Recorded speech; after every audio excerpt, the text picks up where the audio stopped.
Bismillahirrahmanirrahim, dear students. UT Peshawar, UT Mardan, ETA Test 2 2025। इस video में हम test 1 का सॉल्यूशन आप लोगों के साथ शेयर करेंगे जो मैंने 25 जुलाई 2025 को कंडक्ट किया था। याद रहे ये टेस्ट 30 MCQs पे मुश्तमिल है और 30 मिनट के अंदर आपने इस टेस्ट को अटेम्प्ट करना है। इन 30 MCQs का ताल्लुक second year mathematics chapter number 2 और 3 के साथ है। स्टार्ट लेते हैं MCQs number 1। Who was the first person who gave the modern definition of function in 1837? Correct option है C. In general, the range of modulus function is, modulus function का range C option is correct one. लेकिन अगर वो यहाँ पे range के बजाय आपसे डोमेन का पूछ ले तो इस केस में फिर आपने ए ऑप्शन टिक करना है। तो रेंज के केस में सी ऑप्शन, जबकि डोमेन के केस में A option.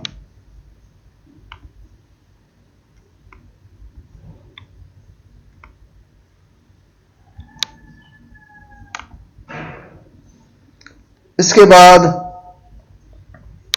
MCQ number 3। Who proposed sandwich theorem in 1938? B option is the correct one. इसके बाद MCQs नंबर 4। याद रहे MCQs नंबर 4 और 5 दोनों न्यूमेरिकल टाइप MCQs हैं। इसके लिए आपने रफ वर्क करनी है, बहुत ज़्यादा इंपॉर्टेंट है, अच्छी तरह देख लें। MCQs नंबर 4 में आपको दो फंक्शन गिवन है, एक है f ऑफ x और दूसरा है g ऑफ x, जबकि आपने f ऑफ g ऑफ 1 की वैल्यू फाइंड करनी है। तो आप क्या करोगे, सबसे पहले g ऑफ x के अंदर आप x की जगह पे 1 पुट कर लोगे। यहाँ से जो भी रिजल्ट आ जाए उस रिजल्ट को आप f ऑफ x के अंदर पुट कर लो।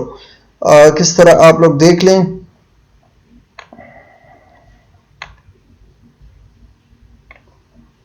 ये आपको दो फंक्शंस गिवन हैं।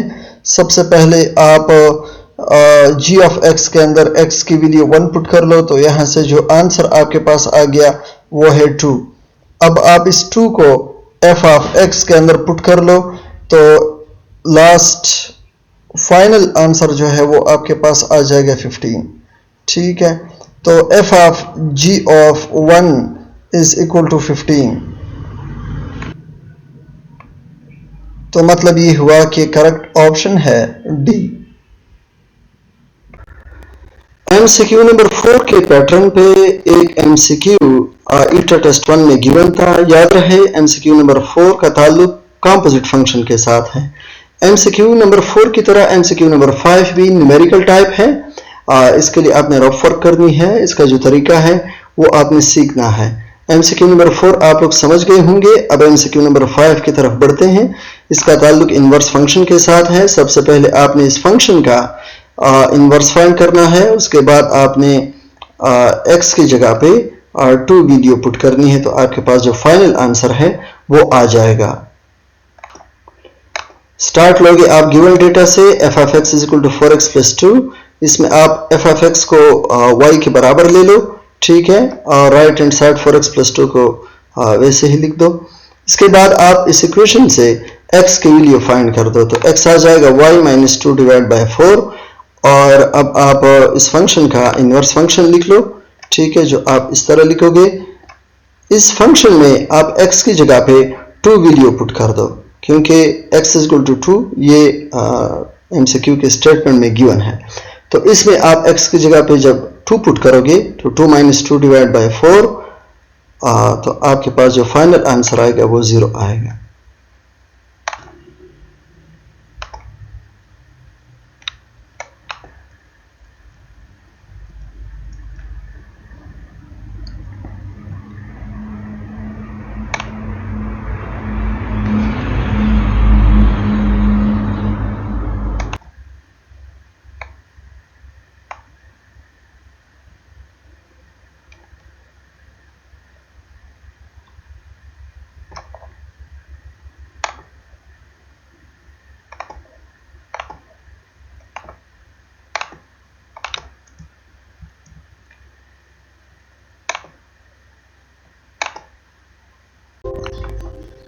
MCQs नंबर 11, आपको एक इंटरवल गिवन है x is equal to or greater than -3।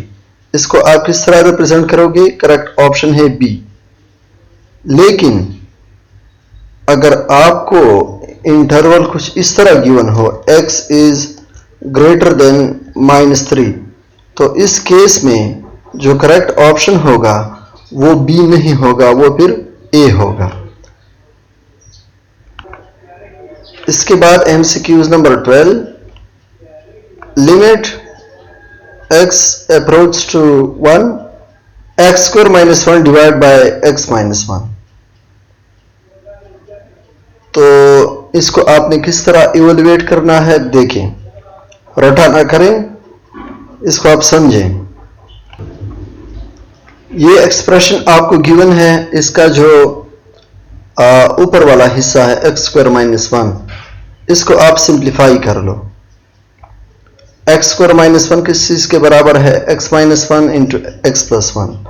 ठीक है, तो जब आप x स्क्वायर माइनस 1 की जगह पे x minus 1 into x plus 1 लिख लोगे तो x माइनस 1 और x माइनस 1 दोनों एक दूसरे के साथ कैंसिल हो जाएंगे, आपके पास ये रह जाएगा x प्लस 1। तो लिमिट x अप्रोच टू 1, तो x की जगह पे आप 1 पुट कर लोगे तो 1 प्लस 1, तो आपके पास जो फाइनल आंसर आ जाएगा वो आ जाएगा 2। So the correct option is C। MCQs number 13, limit x approach to 0 tangent x divide by x। याद रहे, जब लिमिट x अप्रोच टू 0 हो और यहां पे sin x divide by x हो या tangent x divide by x हो, तो आपके पास जो आंसर आएगा वो 1 के बराबर आएगा। MCQs number 14, evaluate limit x approach to 0 sin square 7x divide by 7x। तो इसको आपने किस तरह सॉल्व करना है देखें। आप स्क्वायर को यहां से हटा के बाहर लिख लोगे। sin 7x होल स्क्वायर का मतलब कि आप sin 7x को 2 दफा लिख सकते हो, जबकि नीचे 7x अपनी जगह पे आएगा। तो थोड़ी देर पहले हमने पढ़ा कि ये 1 के बराबर होगा, तो ये 1 अपनी जगह पे आ गया।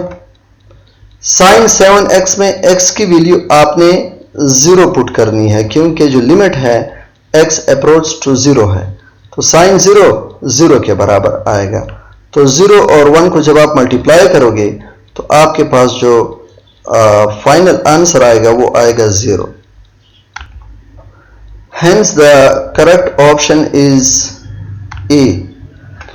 MCQs number 15, function that requires more than one formula to define, it is called piecewise continuous function। piecewise continuous function की definition आप लोग देख सकते हैं।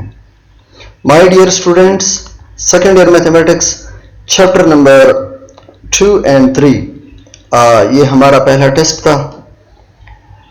30 MCQs पे ये टेस्ट मुश्तमिल है, जिसमें से पहले 15 MCQs मैंने सॉल्व किए। इंशाल्लाह दूसरी वीडियो में रिमेनिंग 15 MCQs में सॉल्व कर दूंगा। ईटा टेस्ट 2 की ऑनलाइन तैयारी के लिए आप मुझे व्हाट्सएप के थ्रू ज्वाइन कर सकते हैं। वीडियो को लाइक करें, फ्रेंड्स के साथ शेयर करें, चैनल को सब्सक्राइब करें। मिलते हैं नेक्स्ट वीडियो में। शुक्रिया।